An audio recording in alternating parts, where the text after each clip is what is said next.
Hello, everybody, and welcome to another Winner Circle Sports Betting Podcast, powered by gamblersWORLD.net. It is Tuesday, October the 15th. I got to look at the calendar. We're halfway through October already. Good grief. Where's the year and season gone? Sean Higgs coming at you here. Matt Fargo, as always, with me on Tuesday. Chip Chirimbus is ill with, who knows? Me and Matt were just talking about allergies offline with the changing of the weather. Maybe it's Vegas. It goes from 105 to 94. Maybe Chip's got a little sinus infection. We do not know, but hopefully he'll be back with us tomorrow. Now, gamblersWORLD.net. You'll find me, Matt, Chip, Doug, Mark Lawrence, Victor King, Kyle Hunter, Ricky Tran. You got 14 of us. Go get our premium action. We got football Tuesday, Wednesday, Thursday, Friday, Saturday, Sunday, Monday. That is 7 days a week. College and NFL, baseball, championship series, and World Series. Hockey's underway, and next week, hello, NBA, nothing but action. 3, 7, and 30-day packages are guaranteed, which means if we don't show you a profit over that time, we credit you back, and then boom, you can go get somebody else if you want to do that. That's why we got a leaderboard. Win, lose, always the truth, no hiding from the records. But hit the like button here on the YouTube channel. Let's go. Matt, we're going to be talking some college football today, but another derelict kind of NFL game yesterday. Two decent, I guess, playoff games. How was your weekend? What do you got lined up? Anything big for everybody? And what's new, my friend? Hey, Higgs, how you doing, buddy? You know, we're getting old when we start our conversations out talking about allergies. We're getting up there in years. We have nothing better to talk about. Like, hey, what'd you have? What illness did you have last week? I was under the weather with allergies, sinus infections, blah blah blah. Yeah, whatever. Yeah, it was an average weekend. 500 Friday through Monday, culminating with we're talking off air about just an awful game last night. People say, "Oh, 23-20 game, exciting, blah blah blah." One of those games where you have 25 penalties. There's no flow. It's just, I understand blatant holding calls, blatant interference calls, all that stuff, but there were so many ticky-tack calls last night. A lot of legal formations where somebody's not over the tight end, and I get it, but it's no fun watching a 4-hour game that is interrupted, every other play by a penalty, and it's just like Flag Day. Right. And you go from Saturday, one of the best football Saturdays I've seen in a very long time. There was half a dozen just phenomenal games, to a very boring Sunday, and then, the game last night. So I don't know. The NFL obviously is number one, and I don't want to say the product's broken, but it's getting to the point of, man, some of these games have just become unwatchable. I don't know. What's your take on all this?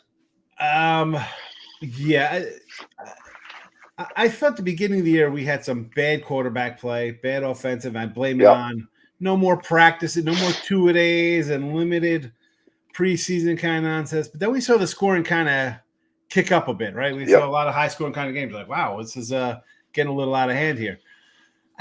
But I'm with you. Like, we got to call every single penalty. Right. It's as bad as, I want to kind of pivot to baseball, because you see this, strikes and balls and strikes and, walks, and we need robot umpires. And so it's the same kind of thing. And how about we have what do we have, 15 walks in the Mets game yesterday? Like, this is supposed to be good postseason.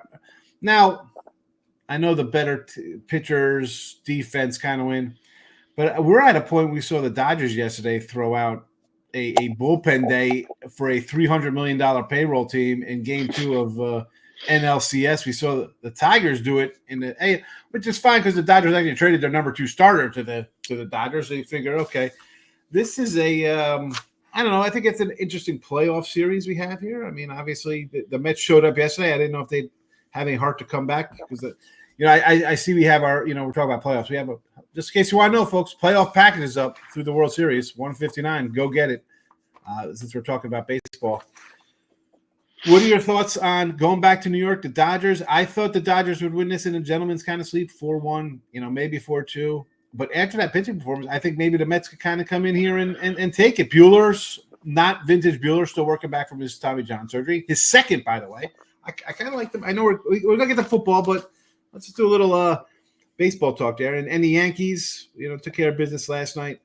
Collision course. Yeah. We have a Yankee. We have a Subway Series, or is it going to be like a big market Yankees Dodgers? Yeah, I mean, give the Mets credit. Coming off big loss the other night. Coming out, starting off the game with a home run, and Yeah, it's interesting with the Dodgers. Like, it's not really, I guess, their fault. Their pitching just been, brutalized all season with injuries. So you can't really blame them on that point. But at the same time, it's like they do have some good young arms that they use during the season, which we aren't seeing. So instead, they're doing these bullpen games. And granted, their bullpen was phenomenal. Would they go 31 straight innings without allowing a run or something crazy like that? So I give them credit for that. But eventually, it's going to come back to haunt him, I think. And like I said, Bueller's going, who hasn't been obviously the same as he's been in the past. Coming off an injury, and their offense can carry them. Didn't show up last night or yesterday, but give them Mets credit. They had to win 20 of the last 30 games to make the playoffs. They did that, and right, and the fact that I think they could become the third straight lowest seed team in the National League to make the World Series. Who was Phillies and then Diamondbacks last year. So for the Mets credit, they're playing with heart, and 3 games going back to New York. That place is going to be crazy. You're a Jersey guy, you know how New York is, and it's going to be a phenomenal atmosphere. I think at this point, it's hard to tell if the Dodgers do have enough pitching to keep up. I don't know. The Mets bullpen has been not equally as good, but pretty darn good. Yeah. So I think they can definitely hang, no doubt about it. And 3 straight games at home, man. I don't know. It would be, for me, I'm not a fan of either team, but for me, I would love the Mets to take the Dodgers out and be like, hey, take your payroll and stick it. Although the Mets have a big one too, but at the same time, it's like. Well, the Mets have the payroll, but they also traded away, they swallowed the contracts of Scherzer and Verlander and said, you know what, this isn't working out. So the fact that they are where they are, as a Met fan, I don't know if you're – because now next year you think you should automatically get to the World Series no matter what happens here. You're like, hey, we weren't supposed to be good, and we're a game away. Maybe they lose in 7 or 6, and you're thinking, we're right there. Let's do something. When I don't know if that's really the case. I think sometimes teams get hot, and here you are. But, man, as a Yankee fan, it's like, oh, I can't have the Mets getting over. I don't want to hear that. Like, I'm not even in Jersey anymore, but I don't want to hear those wackos talking about, like, the Mets, like it's 1986 all over again, Right. But no, it's like, the Mets are playing with house money right now. They shouldn't really be here. Same with the Tigers. They're playing with house money. Yeah. They got bumped out, but I saw a few Tigers fans that were like, hey, what an awesome season. No sour grapes at all. So. The Mets are still paying Bobby Bonilla. So, they still have a payroll going. Bobby Bonilla. I love when Bobby Bonilla comes up.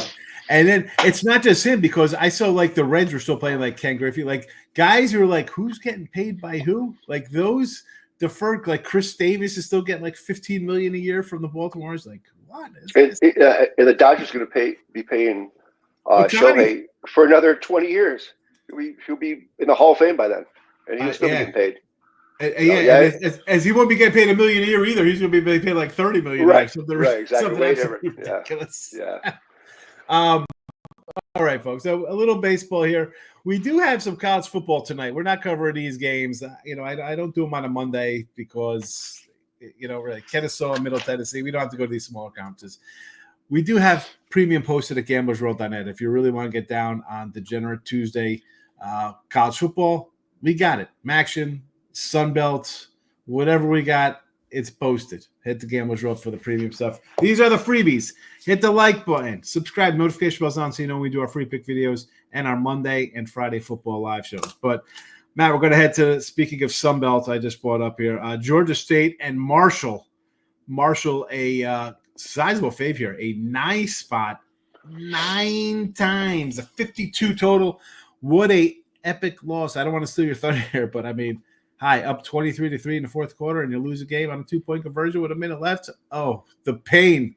The bad beat refund crew is probably, where's everybody? I want a refund up on Twitter. What do you think about this one? You think Marshall bounces back with a 9? You say, give me the visitors plus 9. Your thoughts on this? A total of 52. Yeah, that's a tough spot. That was going to be my opening thing about that loss. Like up 23-3 in the fourth, and I usually I'd leave it to everybody to talk about, but that was just like, holy cow, that is a bad one, no matter what team it is. Holy moly. Right. Yeah, up 23. They take a safety and then touchdown, 2-point conversion, game over. Like, whoa, what just happened? You have to figure out. will they just lay down and be like, sulking over that, or will they bounce back? And that's something you really can't predict. But the thing about this game is, like, their prior 2 wins were against App State, which is not the same App State of old. App State's having a horrible year. And the other came against Western Michigan, which coming off wins against Ball State and Akron, and they struggled in those games. So, the last 2 wins haven't been great. And those 2 games, they were favored by 3 and 3.5 points. Now they're favored by 9. Yeah, which I think is overreaction. And a lot of that has to do with Marshall is 5-0-1 against the spread. And, the public sees that. The markets have to adjust. And I think they have to overinflate the number because of that. And I think it's too many points in this spot. Georgia State has lost 2 straight. Prior to that, they had their 2 wins this season were against Chattanooga, which is no big deal. But the other one came against Vanderbilt. And that has turned into a really good win because Vandy, I don't want to say Vandy's for real. Vandy's a pretty good team. So that win, I think, looks a lot better now. And the one drawback for Georgia State is they played 4 straight home games, so this is their first road game in a very long time. Sitting at 2 and 3, I don't think that's going to affect them at all. They need to get back to 500 to even think about bowl contention. So I like the points. I think it's too many points. I think it's overinflated. I think Marshall is, it's a short week coming off that loss. I don't know how they're going to react. And I think if they're going to react anyway, I think they're going to be like, man, we had it, we lost it. Now we're just going to limp into this one and see how it goes. So I think Georgia State will try to muck it up a little bit, keep it close. And, I like the points in this one. Georgia State +9, official Matt Fargo pick here on a Tuesday. I tend to agree with that. I thought this line maybe be like a touchdown, but I think you get a little boosted up there because of the way you lose. You're like, oh, now we have to win a game. And again, you mentioned a Vandy win. Georgia State's Georgia State. It is what it is. It's not like some kind of great powerhouse or whatever about that. But 9, double digits. Basically, I mean, if so many teams got win by 10 off of a tough loss, short week. I'll lean there with you. I didn't bet any of these the games, even my game, which I'll move into BC Virginia Tech. I've not bet this game. But when I do the free pick videos, I kind of sometimes do end up betting them because I don't want to just say something and not stand behind it. So I got Boston College here, 6.5-point underdogs versus Virginia Tech. Both teams off bye weeks, but nothing. 3-3 for Virginia Tech, 4-2 for BC. I had them in our last game. They lose to Virginia. You turn the ball over 3 times, you're going to be in trouble there. So they lost that one. I'm leaning towards the dog here. I feel that, BC, well, before I say that. So I got 2 quarterbacks I like in Drones and Castellanos, right? We got 2 decent kind of guys. I was a little high on Virginia Tech to start the year. And you mentioned Vanderbilt. They went in there and lost as a double-digit fave. What team is showing up? Is it the team that almost beat Miami? Is it the team that loses to a Vandy team nobody knows about? Again, give me BC. Bill O'Brien, you're going to come in with NFL coaching. I think that kind of helps as a whole on teams. I don't care what program it is. You bring in that kind of mentality, it kind of changes, right? Because you go to like pro kind of stuff. It's not gimmicky offenses. I think it helps all the players develop a little better. And what's BC? They're going to grind it out on the ground. They're going to throw a little bit. They're going to be tough in the trenches. I think they're going to kind of slow down Drones here. He's a dual threat kind of guy. But again, I think edge to BC on the lines. You're going to give me a 6.5 here. I think this is probably a field goal type game. I was leaning under. It did move a little bit. I was thinking under, but I'm going to go with BC. I'm going to take the points because I like the coach. I think the quarterbacks are equal, but again, the line play to me, I'm going to go to like the pro kind of guy here with the Bill O'Brien bunch and take the points with BC 6.5. Yeah, I'm with you on that. I think it's a good call. Like what you said about Bill O'Brien, he's a grinded out type guy. They're going to keep it low scoring, and low scoring games, you want the underdog, especially an underdog that's around the touchdown for sure. 5 of the 6 games have gone under, low scoring. Yeah. And like I said, quarterback play I think is even. And BC can run the ball, and they're going to want to run the ball. And I think they can have success here doing that. And Lane Stadium at night, back in the day was just a crazy environment. Yeah, it'll still be great, but it's not what it used to be. And this Virginia Tech team can't be trusted. Give them credit, coming off that tough Miami loss to go to Stanford and roll the Cardinal. I get it, but then they come back home. for another home ACC game. I just think it's too many points as well. I think it's going to be a low-scoring game, and like you said, a field goal game would not surprise me either way. And BC's I think a live dog. Sprinkle a little bit on the money line as well. As a Jersey guy, I'm not saying they're as good as Rutgers. Rutgers might have a better pro kind of running back to their game, like a draftable guy. But Virginia Tech lost at home to Rutgers, which is kind of like a similar type team. And you mentioned low scoring. 14, 21, 23, 21 points here for BC. They're not going to run it up. They're going to keep the scores low, 24-20, 19 points allowed. This game is going to play into that 24-20 kind of range, and you're going to give me basically a beat me by a touchdown. I'll take my chances here. Give me the 6.5 for BC as my official play on a Tuesday morning. Yeah, I'm sorry, going back quickly. Yeah, they have a very underrated defense. You're right. Like, they've allowed 20 or less in 4 of their 6 games. The other 2 was 24 and 27. Yeah. You can tell me Virginia Tech's going to put up 30 in this game? No. I don't see that happening. It's one thing you're going to drop that on Miami because I got the Canes flag hanging. I like the Canes. The coach screws things up sometimes. We saw that last year on the high. We're going to try to run the ball and we end up losing on a fumble. We're winning by 4 points. They almost do the game to Virginia Tech. They almost come back with Cal. That's a whole different ball game going against that kind of coach. He's O'Brien. You might not love him as an NFL guy, like, oh, he's terrible, this and that. College is a different ball of wax, folks. He's not going to play stupid here. He's going to do what he's got to do. I like it. Defense, running, points. There's nothing else to really say. We kind of beat those. All of us when we talk about taking dogs, it's all about teams that play defense on the road. So BC for me plus 6.5. We're taking actually both road dogs today for me and Matt. He's got Georgia State plus 9, 6.5 for BC for me. What else we got to talk about? We hit some baseball. There's some me. I don't love the football card tonight. You have anything big lined up for this weekend? Maybe got anything popped up on the site yet or no? Well, you brought up Degenerate Tuesday, and I'm fully in. So yeah, all right. Played, right? Yeah, absolutely. I've played something on the site right now. I was gonna say, there's like last night. I didn't have a side or total on that game last night. Like I was like, I kind of wanted to take the Jets off firing the coach, but I was like, I'm not really sold on them. I'm one where it doesn't have to be a Degenerate Tuesday. It could be Monday Night Football, and I'm not going to bet if I don't like something. So sorry to cut you off there. No worries at all. No, there's a spot that I like tonight for sure. And I have games up for Tuesday, Wednesday, Thursday, Friday already at the site, so check that out. And I'll have my full cards up soon. And hey, week from tonight, what starts? NBA, baby. Let's go. NBA, nothing but action. And I was just talking about this last night. I was doing the live show, and we brought up some NBA and Joel Embiid, and I'm like, this guy's already said I'm not playing back-to-back games. Like, how? I'm not a huge NBA guy. Yeah, he said I'm not playing NBA any back-to-back games this year, probably the rest of my career. I'm sure Philly fans love that. Yeah. I as far as much as baseball, 600 baseball games, I could do 100 NFL or college. NBA, if I have 50 games bet by April, would be a lot. I do not love the NBA. I think it is a difficult sport because guys don't want to play, and I don't know until about 5 minutes beforehand. You're it's right. A difficult handicap. It's become a lot harder the last few years where you don't know who's playing.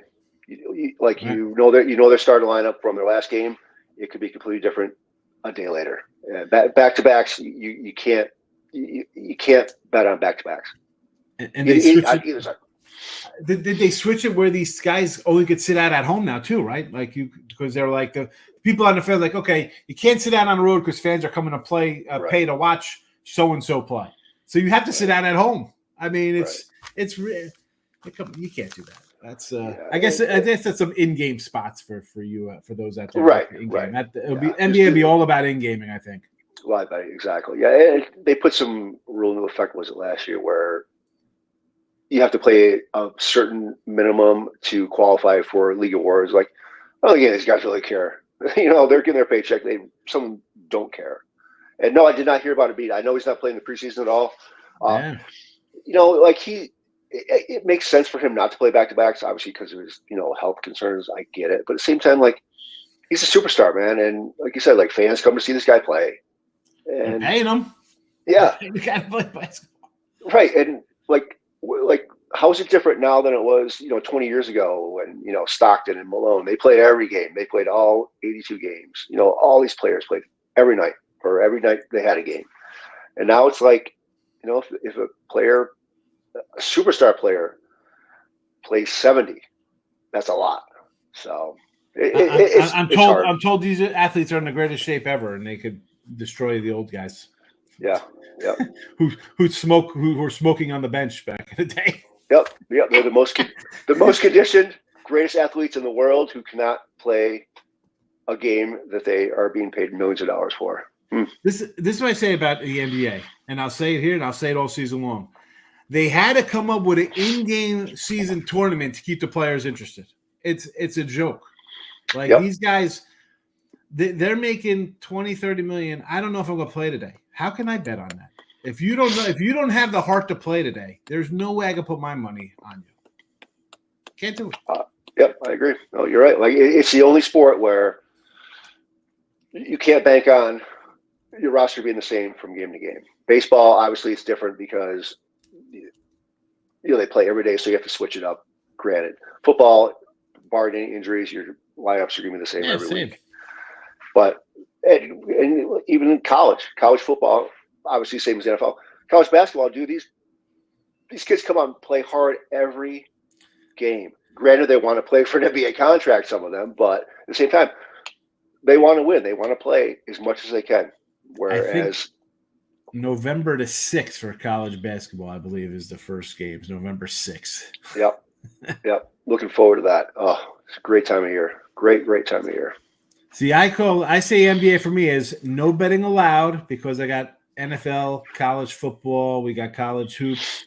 I got all that going on. And then when the playoffs come, when guys get serious, when teams start saying, hey, we got to win games and play some defense, then I find myself digging a little deeper into the NBA. But enough about my NBA rant, folks. You're going to hear about that, starting up in another week about NBA.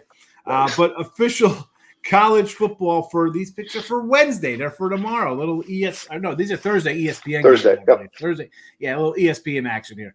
BC plus 6.5. Matt likes Georgia State plus 9. A couple road doggies from Matt and myself. We'll be back here tomorrow. We appreciate you watching. Brian Biller. We'll see if Chip Chirimbus shows up here. Who knows? I don't know. We'll see as the world turns. We should play a little music for our guy Chip. For Matt Fargo and myself and Winner Circle, hit the like button. Go check out gamblersworld.net for all of the premium action. Matt said he's up for Tuesday college football. Go get it and be a winner. Matt, thanks a lot. Appreciate seeing you again. And good luck in all your bets, everybody. Bye-bye now. Thanks, Higgsy.